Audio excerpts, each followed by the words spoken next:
Ma'am நான் வந்து இப்போ ஒரு 35 மெம்பர்ஸ்க்கு போட்டிருப்பேங்க மேம். 2 இயர்ஸாக தான் அந்த எக்ஸ்பீரியன்ஸ் இருக்குது. எனக்கு என்னென்னா மேக்கப் வந்து ஸ்டே ஆக மாட்டேங்குது. அதான் மேம் கொஞ்சம் ஸ்வெட் ஆனாலும் திரும்ப டச்சப் பண்ணுற மாதிரி இருக்குது. அதனால் கொஞ்சம் நல்லா இன்னும் பண்ணணும் அப்படின்ட்டு இருக்கேன் மேம். சொல்லப்போனால் டார்க் ஸ்கின்க்கு இப்போது லாஸ்ட் ஒரு மேக்கப் போட்டேன் மேம். அவங்க அந்த ஸ்வெட் ஆகும்போது நோஸ் கிட்ட மட்டும் பிளாக் ஆயிடுச்சு. அது எதனால் ஆச்சுன்னு தெரிலங்க மேம். அதனால் கொஞ்சம் ஃபுல்லாக கிளாரிஃபை பண்ணணுன்ட்டு வந்திருக்கேங்க மேம். ஏன்னா ட்ரை ஸ்கின் வந்து மேக்கப் போட்டுன்னு ஒரு மாதிரி திட்டாக செதிலாக வர மாதிரி வருது. அது மட்டும்தான் எனக்கு ரொம்ப கஷ்டமாக இருக்குது. மற்ற ஸ்கின் ஓரளவுக்கு பரவாயில்ல. எல்லாருக்குமே ஒரே மாதிரி ஐ ஷேடோ போடுற மாதிரி இருக்குது. ஒரே பேலட்டே யூஸ் பண்ணுற மாதிரி இருக்குது. ஒரு டிஃப்ரெண்ட் தெரியல எனக்கு. நான் நிறைய பிரைட்ஸ் அட்டென்ட் பண்ணியிருக்கேன். எனக்கு இந்த ரொம்ப பேசிக்காக இந்த அண்டர் டோன்ஸ்லாம் எனக்கு தெரியணும்.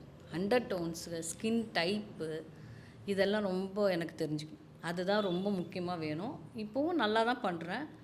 ரைட் சைட் வர 100%, லெஃப்ட் சைடும் வரணும் எனக்கு.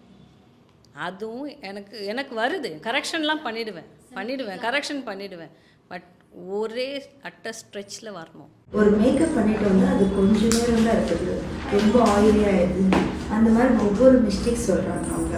அந்த 2 மணி நேரம் அந்த டைமிங் அது வந்து ரொம்ப இதாகிடுச்சு. அது திட்டு ஒரு மாதிரி ஆயிடுச்சு.